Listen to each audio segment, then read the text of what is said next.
Last night, we brought you Layla's interview with the Palestinian Authority Prime Minister Mohammad Shtayyeh. Tonight, Nick Schifrin gets the perspective of a top advisor to the Israeli government.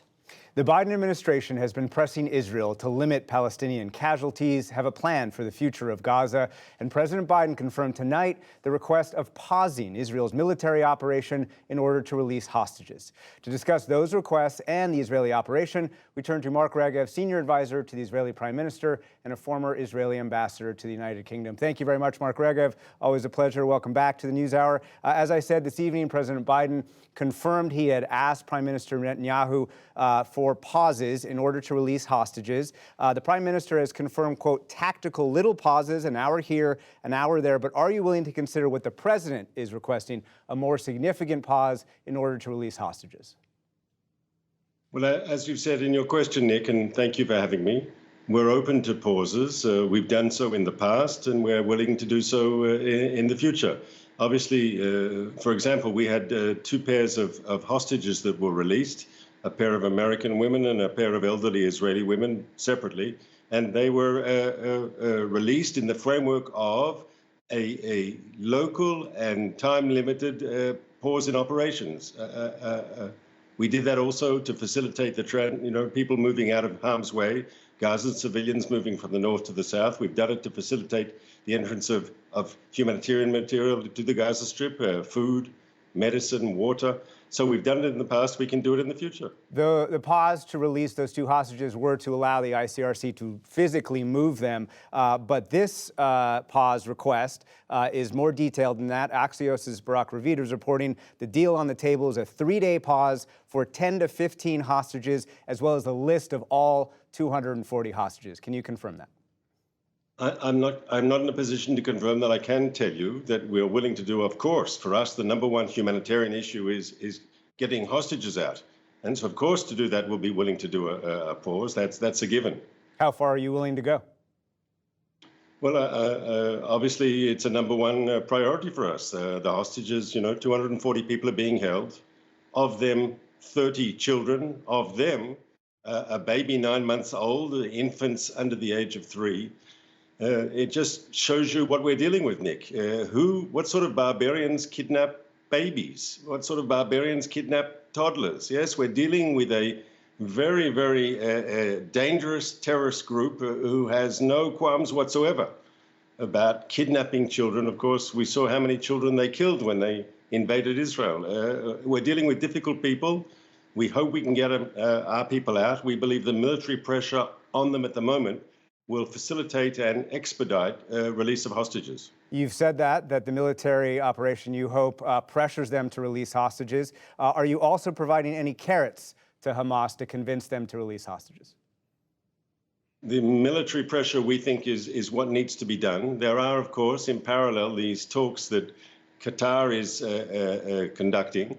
Qatar has a relationship with Hamas. The Hamas leadership lives in Qatar. They're hosted there by the government of Qatar. And Qatar tells the world, well, we have a relationship with these people, and that's good for the West. They have a relationship with people who committed the atrocities of a month ago, of October 7th, the massacre. People who raped, who murdered, who massacred, who burnt people alive.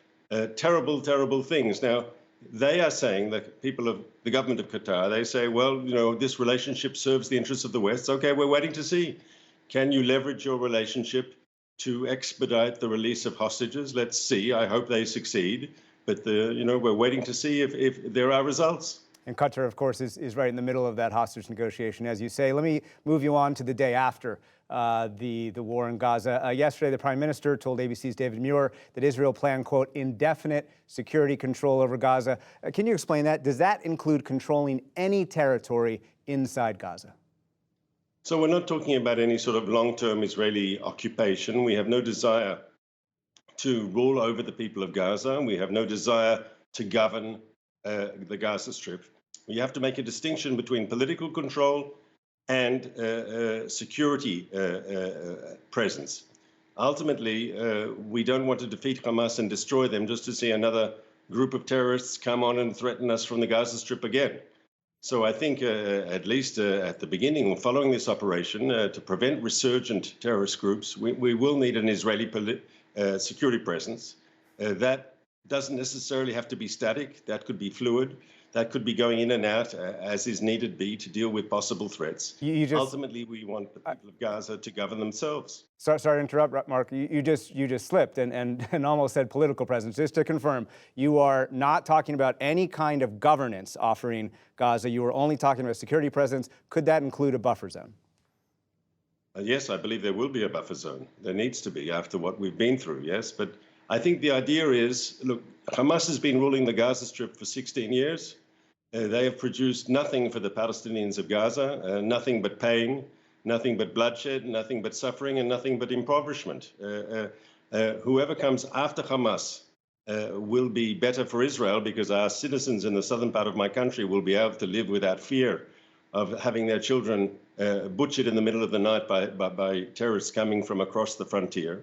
And it ultimately will be better for the people of Gaza, who deserve better than this terrorist regime that doesn't give a hoot about the interests and the well-being of the Gazan civilian population. We see that in the way they're acting in this conflict. To have that peace in southern Israel, of course, there will have to be governance in Gaza. The U.S. has suggested that governments could be taken over by the Palestinian Authority, which currently is in charge of the West Bank. The Prime Minister of the Palestinian Authority was asked by my colleague Leila Milana Allen about this, and he said, quote, "The PA will not go into Gaza on an Israeli military tank, and the only way the PA would participate in the governance of Gaza was, quote, as a part of a solution that deals with the question of Palestine, that deals with question of occupation." So will the Israeli government consider to pursue a two-state solution if that is what the PA requires to take over Gaza?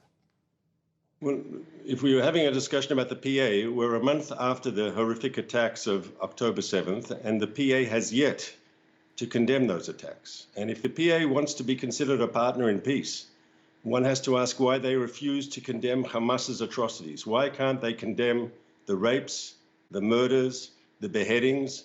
We've all seen the atrocities committed by Hamas. If they can't condemn that, what sort of partner in peace are they?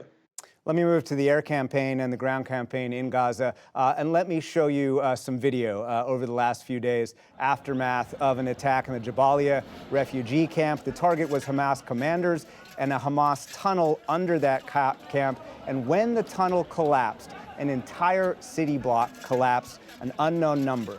So let me ask you, how many Gazans are you willing to kill inadvertently in order to kill Hamas leaders and collapse that tunnel?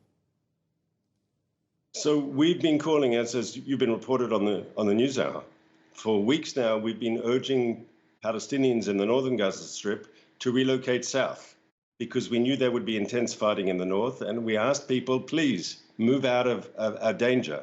We don't want to see you caught up in the crossfire between us, between the Israeli Defense Forces and the Hamas terrorists.